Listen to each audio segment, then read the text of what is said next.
Assalamualaikum warahmatullahi wabarakatuh. Selamat datang di channel Jagoan IT. Belajar terus biar nggak kudet.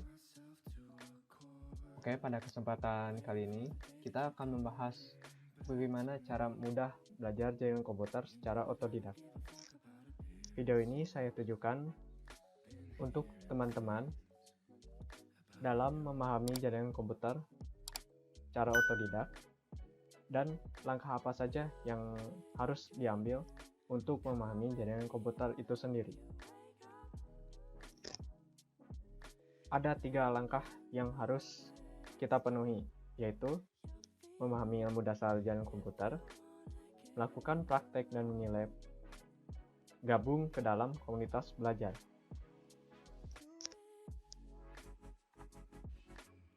Ada 5 dasar pemahaman yang wajib diketahui dalam memahami ilmu dasar jaringan komputer.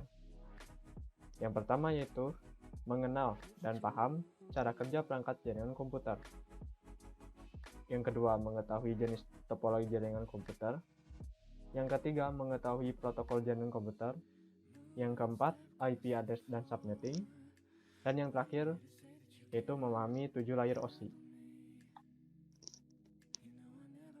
Memahami ilmu dasar jaringan komputer. 1. Mengenal dan paham cara kerja perangkat jaringan komputer.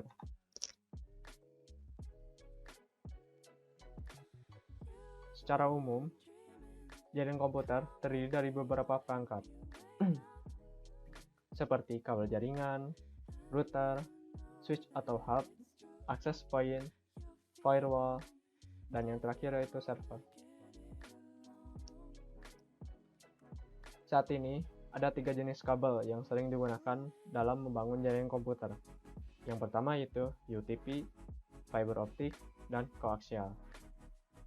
Dari ketiga perangkat tersebut atau kabel ini memiliki beberapa kategori, sehingga di dalam kategori itu akan membedakan besarnya bandwidth atau data yang dapat disalurkan dalam kabel tersebut.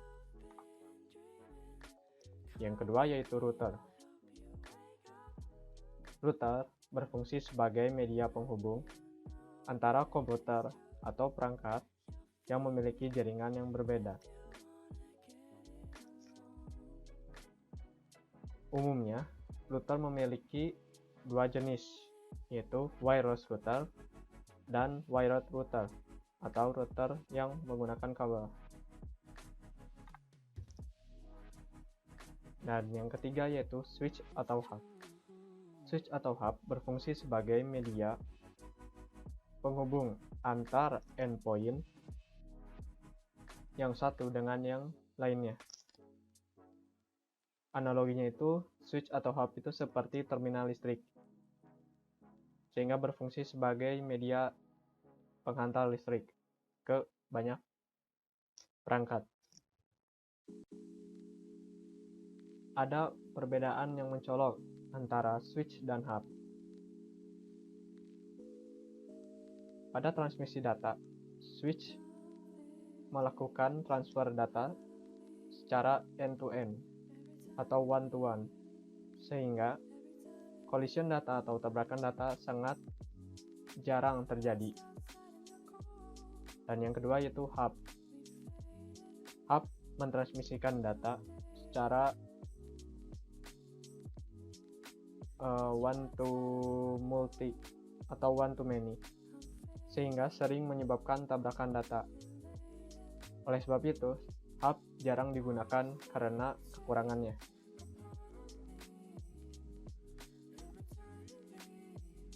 Dan yang keempat yaitu access point. Access point berfungsi sebagai media transmisi data atau mentranslasikan data dari kabel ke jaringan radio atau wireless. Access point sendiri saat ini memiliki 2 tipe, yaitu tipe access point indoor dan outdoor, dan memiliki frekuensi sebesar 2,4 GHz hingga 5 GHz. Fungsi dari firewall adalah melakukan scanning terhadap transmisi data yang dilakukan antara endpoint satu dengan yang lainnya. Biasanya perangkat firewall digunakan di endpoint network atau core edge network. Ada dua jenis firewall, yaitu hardware dan software. Contoh dari firewall hardware adalah Fortinet, Sophos, dan lainnya. Dan yang kedua yaitu software. Contohnya Windows Defender Firewall. Dan yang kedua yaitu IP Table di perangkat Linux. Yang keenam yaitu komputer server. Apa sih fungsi komputer server itu? Secara umum, fungsi komputer server adalah menyajikan data atau mentransmisikan data ke komputer klien.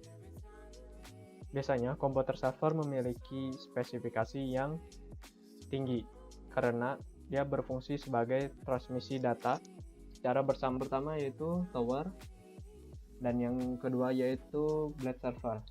Komputer server memiliki dua bentuk.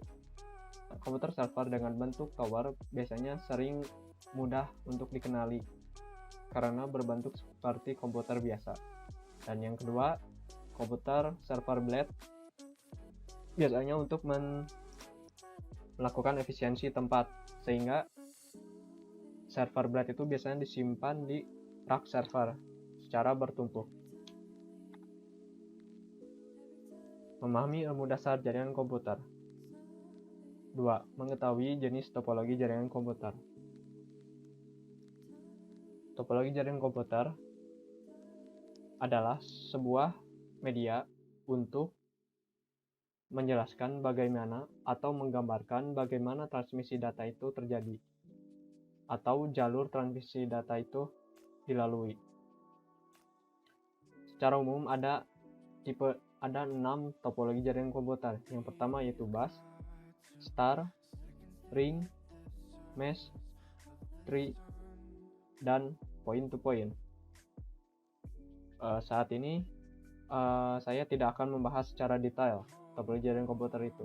Mungkin di kesempatan berikutnya saya akan menjelaskan secara detail topologi jaringan komputer itu. Memahami ilmu dasar jaringan komputer. 3. Mengetahui protokol jaringan komputer. Contoh protokol jaringan komputer antara lain TCP/IP, UDP, Ethernet, HTTP, FTP, Telnet, SSH, SMTP, dan lainnya. Perlu diketahui, protokol jaringan ini berfungsi sebagai aturan atau aturan main transmisi data itu terjadi. Untuk saat ini, ada 2 protokol jaringan yang biasa digunakan, yaitu TCP/IP dan UDP. Memahami ilmu dasar jaringan komputer. 4. IP address dan subnetting. IP address atau subnetting berfungsi sebagai sekat logika untuk membedakan jaringan komputer, sehingga kita bisa mengatur banyaknya jumlah komputer yang terhubung dan membatasi jaringan komputer secara logika walaupun dalam ruangan yang sama. Ada keuntungan dari pembagian jaringan ini. Yang pertama yaitu memperkecil subnet mass broadcast, dan yang kedua yaitu memperkecil jaringan komputer itu terkena serangan hacker atau hacking. Memahami ilmu dasar jaringan komputer. 7. Layer OSI. Dengan memahami cara kerja OSI layer ini, kita dapat mempermudah dalam melakukan troubleshooting. 7 layer OSI berfungsi untuk menggambarkan bagaimana transmisi data itu terjadi.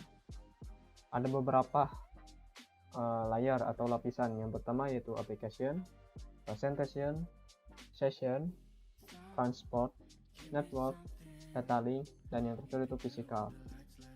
Dengan memahami layer OSI ini, kita akan dapat dengan mudah melakukan proses troubleshooting dengan melakukan pengecekan terhadap 7 layer ini. Untuk detail penjelasan lebih lengkapnya, mungkin akan ada kesempatan di lain waktu. Semoga saja saya dapat membuat video tentang 7 layer OSI.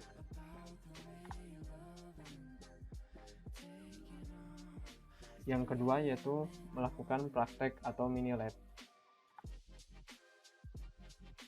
Nah, biasanya untuk mempelajari jaringan komputer itu kurang lengkap rasanya jika tanpa praktek.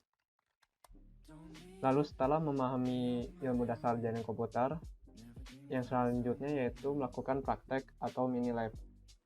Di sini saya akan merekomendasikan beberapa perangkat atau software untuk mempelajari jaringan komputer. Yang pertama yaitu ada Cisco Packet Tracer, GNS3, Oracle VirtualBox, dan yang terakhir itu Wireshark. Sebenarnya masih banyak software untuk mempelajari jaringan komputer, namun saya biasanya menggunakan keempat software ini. Cisco Packet Tracer itu biasanya digunakan untuk melakukan atau menggambarkan topologi dan melakukan simulasi perangkat Cisco khususnya. Dan yang kedua itu GNS3. GNS3 sama seperti Cisco Packet Tracer, namun dia lebih kompleks. Dan mungkin untuk menjalankannya itu lebih berat karena dia melakukan emulasi atau mensimulasikan perangkat jaringan komputer sesungguhnya seperti MikroTik, Cisco, FortiGate, server Linux, Windows, dan lainnya. Dan yang ketiga itu Oracle VirtualBox. Ketika kita melakukan praktek atau mini lab, si software ini dapat membantu kita dalam melakukan simulasi, yaitu menggunakan VirtualBox dengan menginstal server virtual, sehingga dalam komputer atau laptop yang sebagai host, di dalamnya dapat diinstal server virtual seperti server Linux, Debian, Ubuntu, CentOS, dan lainnya. Dan yang terakhir yaitu Wireshark. Apa sih fungsi Wireshark itu? Wireshark berfungsi sebagai paket sniffer atau paket analyzer. Di Wireshark ini kita dapat melakukan analisa atau pemantauan bagaimana transmisi data itu lalu lalang atau lewat melalui komputer kita. Oke, mungkin untuk pembahasan keempat software ini kita akan dibahas juga di lain waktu atau di lain video ya. Semoga saya ada kesempatan untuk membuatnya. Dan yang terakhir yaitu gabung ke dalam komunitas belajar. Saat ini banyak sekali bertebaran grup atau komunitas yang membahas tentang jaringan komputer. Seperti contohnya di grup Facebook itu ada yang namanya Teknik Komputer Jaringan Indonesia, RT/RW.net, dan lainnya. Grup Telegram sendiri, apalagi grup Telegram itu memiliki komunitas yang sangat besar. Yang ketiga itu mengikut e-learning atau electronic learning. Karena dengan mengikuti e-learning ini kita akan lebih mudah dalam memahami komputer, jaringan komputer khususnya. Biasanya dalam e-learning itu terdapat sertifikasi juga ya. Dan yang terakhir yaitu mengikuti acara webinar. Menurut saya, ya, poin ketiga dan 4 ini sangat mudah untuk dilakukan jika kita memiliki akses internet. Dan apalagi sekarang sedang terjadi pandemi COVID. Sehingga kita lebih leluasa dalam mengikuti e-learning dan mengikuti acara webinar ini. Oke, apa saja yang harus kita lakukan dalam memahami ilmu dasar jaringan komputer itu secara otodidak? Yang pertama yaitu memahami ilmu dasar jaringan komputer, memahami 7 layer OSI, melakukan praktek dan mini lab, dan yang terakhir yaitu gabung ke dalam komunitas belajar.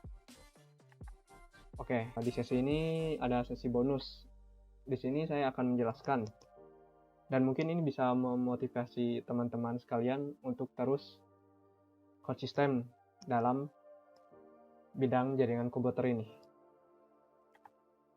Oke, kita akan melihat profesi di bidang jaringan komputer. Prospek kerjanya tuh apa aja sih yang bisa kita lakukan di bidang jaringan komputer ini? Yang pertama itu ada Network Architect Engineer, Network Security Engineer, IT System Analyst, IT Network Consultant, Pen Tester, IT Support, dan lainnya. Menurut data gajimu.com, dengan estimasi rentang gaji non-pengalaman atau kurang dari 10 tahun pengalaman adalah sebesar 26 juta hingga 86 juta per tahun. Dan nominal itu belum termasuk bonus lembur dan tunjangan lainnya, tergantung peraturan perusahaan. Catatan hasil gaji berdasarkan tingkat pendidikan 1, lama pengalaman kerja, dan berlaku bagi pekerja di perusahaan non-asing. Menurut saya dengan kita menggeluti bidang IT, khususnya jaringan komputer, untuk prospek kerjanya mungkin itu sangat besar ya. Kalau saya boleh saran, mungkin untuk level-level pemula itu kita bisa bekerja sebagai IT support mungkin ya. Karena di IT support itu kita akan bekerja general. Jadi bisa disebut itu IT support, mau gak mau kita harus jadi Superman ya. Jadi harus semuanya bisa. Tetapi itu ada keuntungannya juga sih. Kita bisa lebih luas dalam memahami ilmu IT-nya ya. Oke, mungkin di sesi video ini saya cukupkan. Mohon maaf apabila ada kesalahan. Jika ada pertanyaan, silakan teman-teman klik kolom komentar. Dan jangan lupa untuk like, share, dan subscribe. Oke, sekian. Semoga sehat selalu. Salam jagoan IT.